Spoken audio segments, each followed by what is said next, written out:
Hello, and thank you to our listeners for tuning in to today's podcast.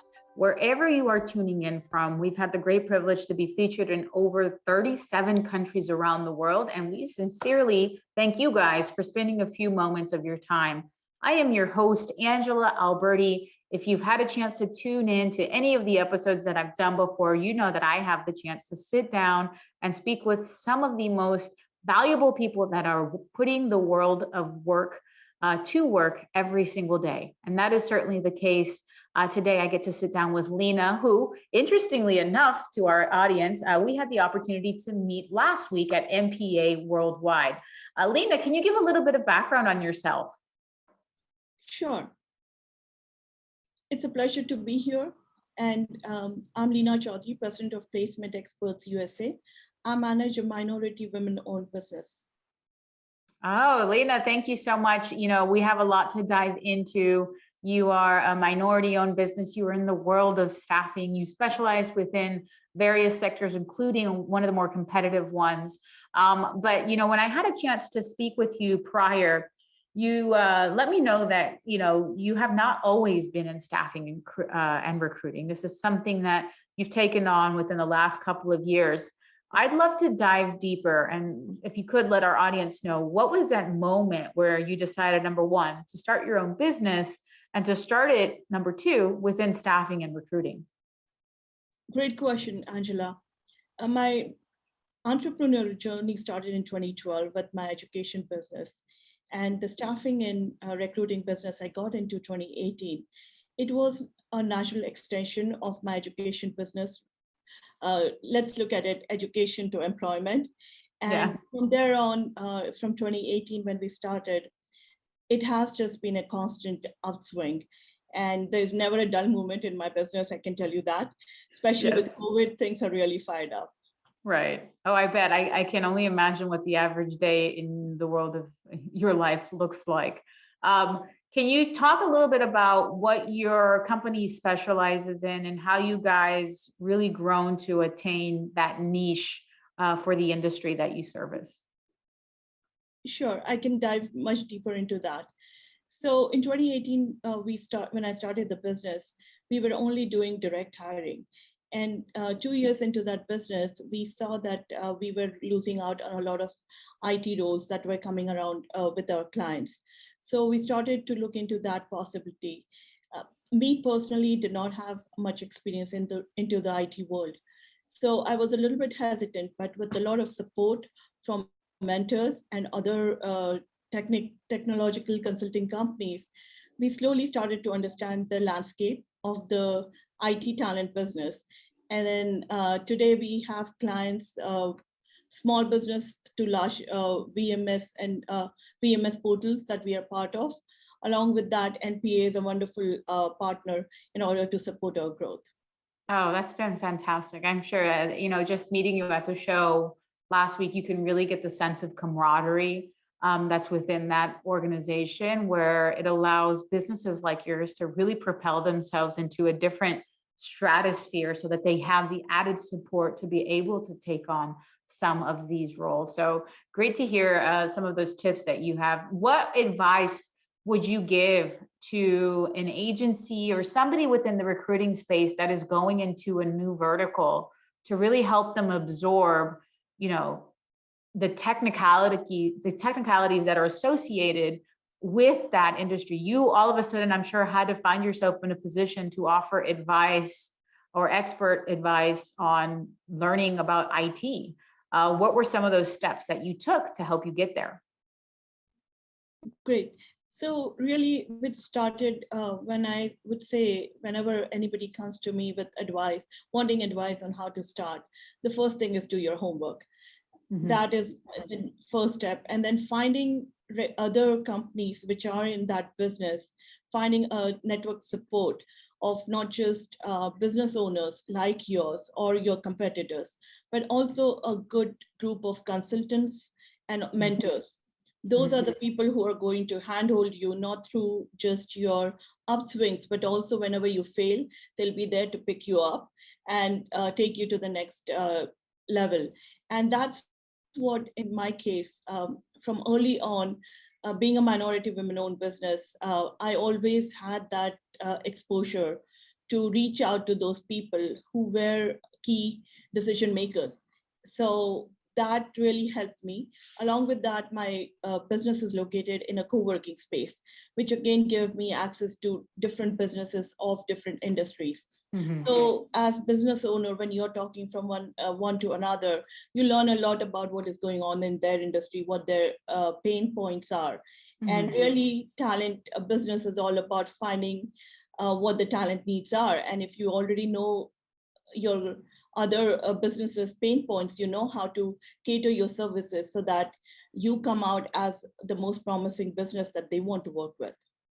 Yeah, and I love how you put it so bluntly at the beginning is do your homework. You've got to be prepared to absorb yourself into the world that you plan to service. And it's so true. It should, at the end of the day, become something that you enjoy doing and are prepared to get mentors and more training on. So some fantastic advice that you've given our audience. Now, when it comes to technology adaptations, you guys are servicing IT professionals who are looking to place top IT talent. But what are some of those adaptations in terms of technology that you guys have utilized that make your life easier in the day in the life of a recruiter? Any advice that you would give? Yes, I would definitely. So when I started, as I said earlier in 2018, initially we did not have any of the, we were not using any of the AI technology. It took me 2 years to understand the breadth and scope of what that Yeah. means for your business. Right. And once I started to learn about the different ATS and CRM systems, it became clear that that is a lot of value add for a staffing agency, especially a lot of the functions that we do in the initial stages. We call it a recruitment funnel in our business, wherein you source all the resumes and then you have to sort through them. It can be done manually. That is the traditional recruiting methods that has been going around for generations. But then you plug in your ATS and integrate it with different job boards, and boom, with the click of button, everything just happens. It's already in your inbox. So all your recruiting team then has to do is sort through that and understand which ones are a great fit for the role that you're looking for and go Mhm. from there. So literally a process which could take maybe 5 days or 10 days that gets minimized into a few seconds.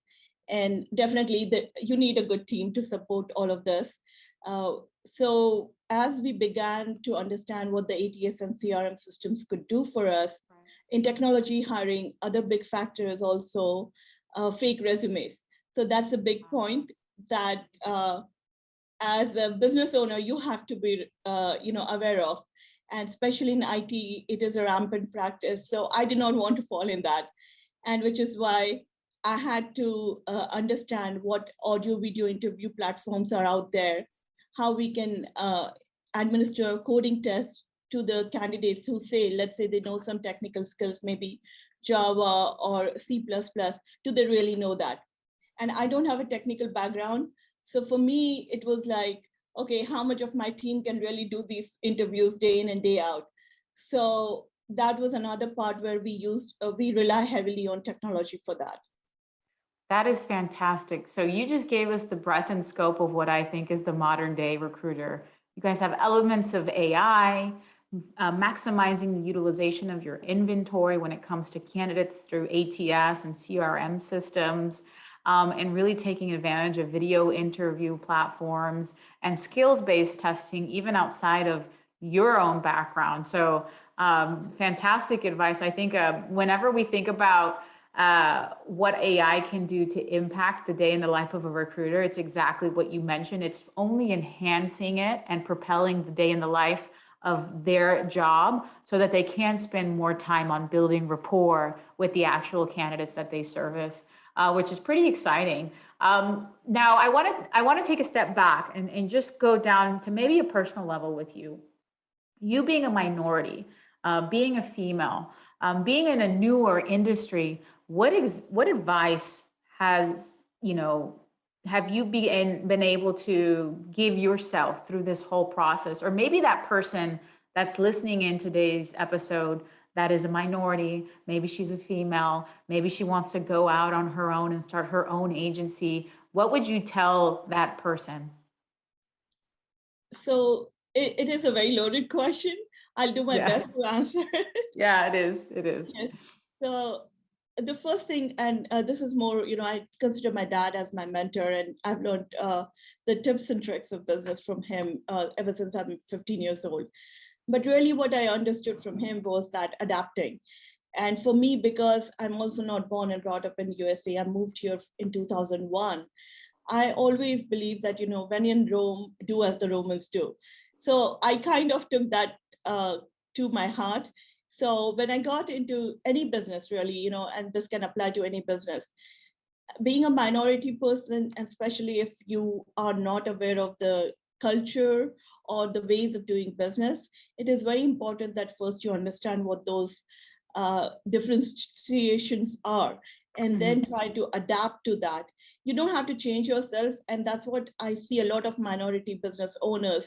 They feel that if they adapt to something or change their ways, they're in some way letting go of their culture or their ethnicity or maybe their minority status. It is not that. It is just that you are making yourself more efficient and putting yourself on the same level ground as your other peers are, other businesses are. So I would say that is the main thing. And that is what at least I know makes me stand out every time, because people are not only seeing me as a minority women-owned business, but they're also seeing me that, okay, she does the same exact things that another vendor or another recruiting agency will do.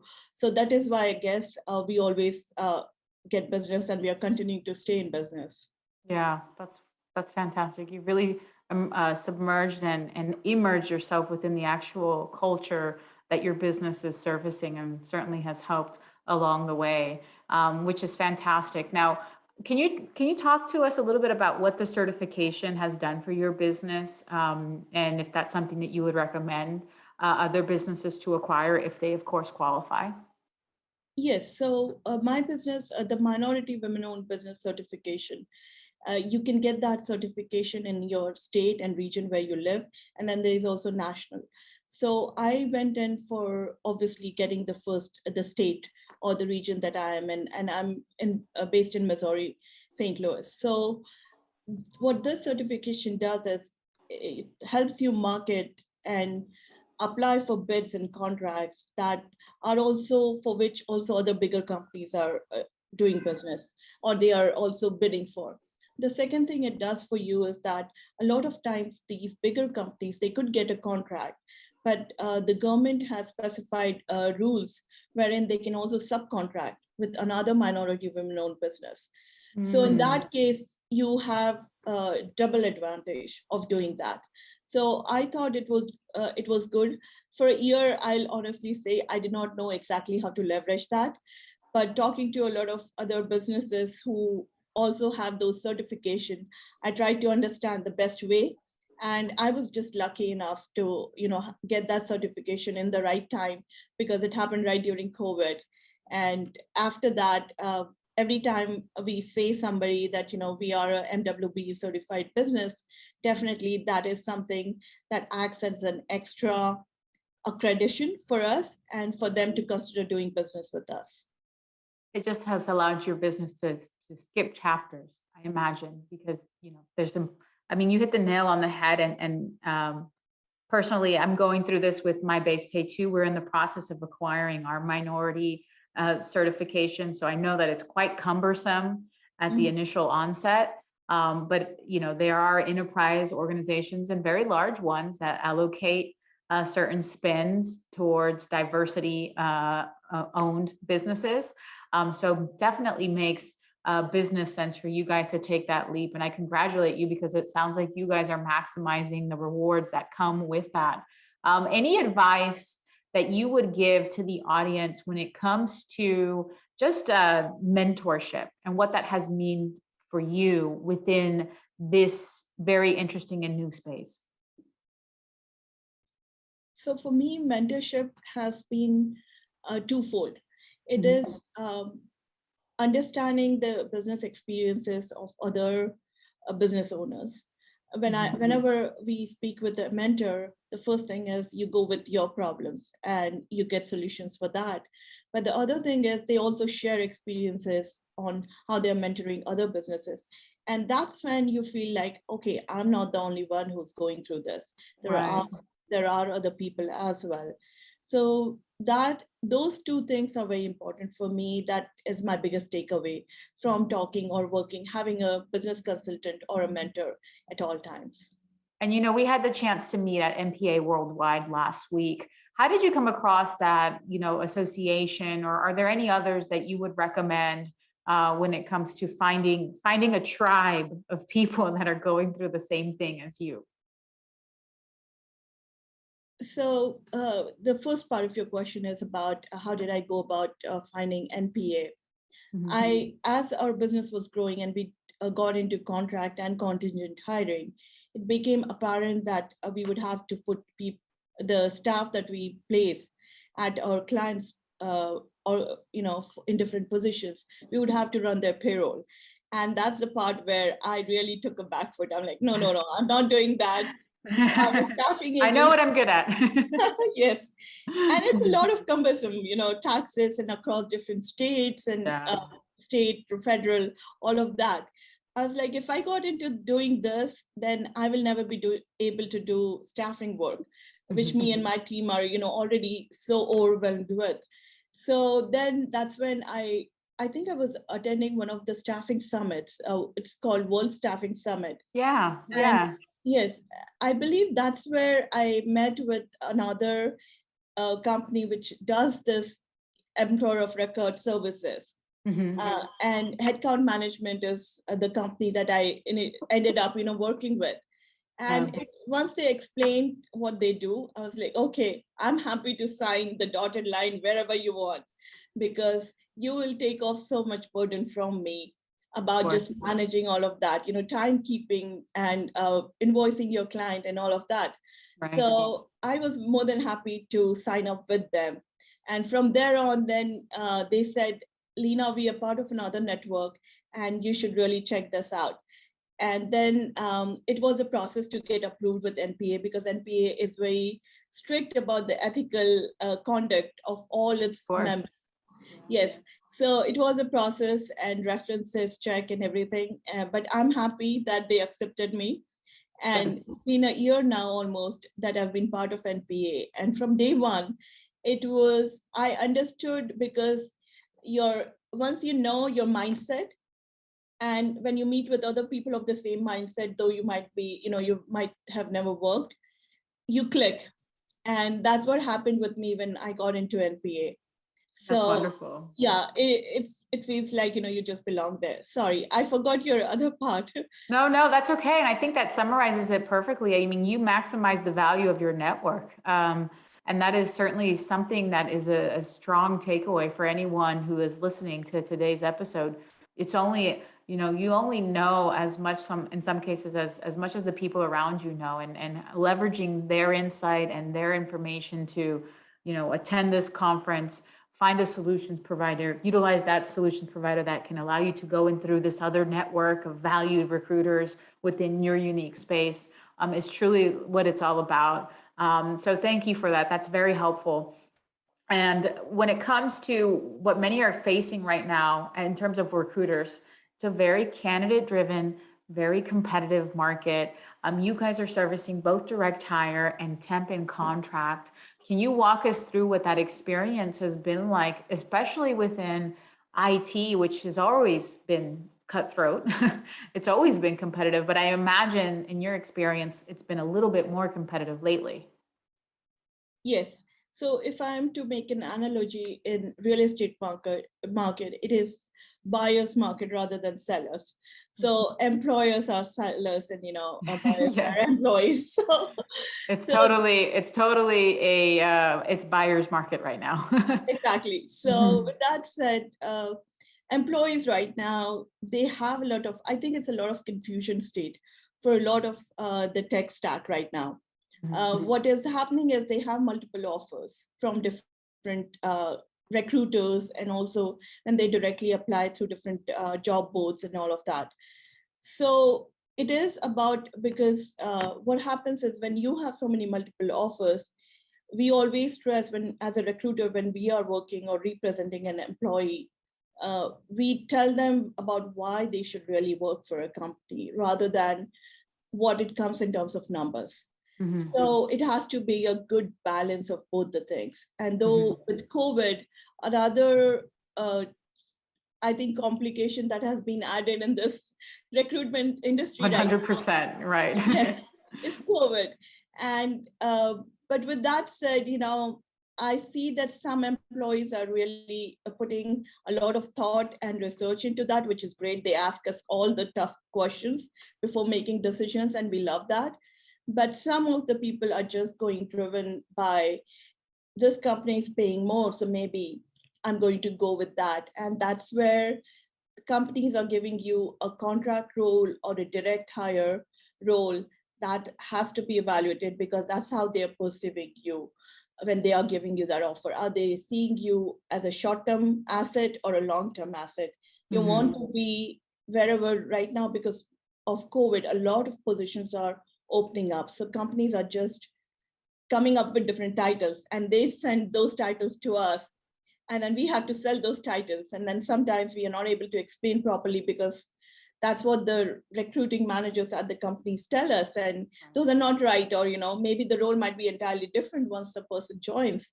So it becomes very tricky, but at the same time, we are seeing those candidates are very happy, who have during COVID have taken up the jobs or started working, who have done that homework very well for themselves, and they see themselves as adding value.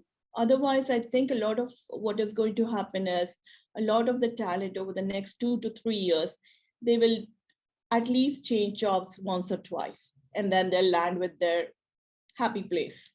Right, right. That's fantastic insight, Leenna. I love the way that you guys are painting the picture when it comes to these jobs and orders that you guys are given. And at the end of the day, you ultimately are selling that role, that culture, that supervisor to a potential candidate who has the multiple offers in place. So wonderful recommendations on that front. When it comes to what many are calling the war on retention, because this is the great resignation at the end of the day. I'm sure that you guys are seeing that even on the direct hire side, just as much as on the contract side, ghosting of candidates, ghosting of, employees in general, or employees maybe walking out the door much sooner than you would have anticipated. What are some of those tips that you guys are giving your clients to capitalize on good talent in this market and keep them? So with the companies who really are in the growth phase, for them, it is very hard. As I said earlier, having a position carved out very Right. well, very Mhm. structured, is definitely important, because these talent, they have so many multiple offers. So they always have a foot out the door. They go in, they come out. It's like that. Because we've heard so many cases of once, somebody joins, within 3 months they leave. Ah, So that really stings the company. But at the same time, I think the most, if I were to advise the companies, I would say, have, in addition to having the role carved out very well for a new intake, the other thing would be having a definitive growth plan that needs to be understood along with the new intake that you have, so that they know exactly how they are going to progress in that company in terms of the role, and also in terms of compensation.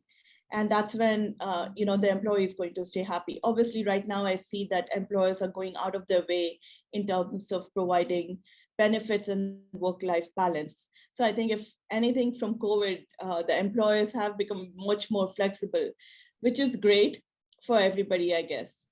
yeah.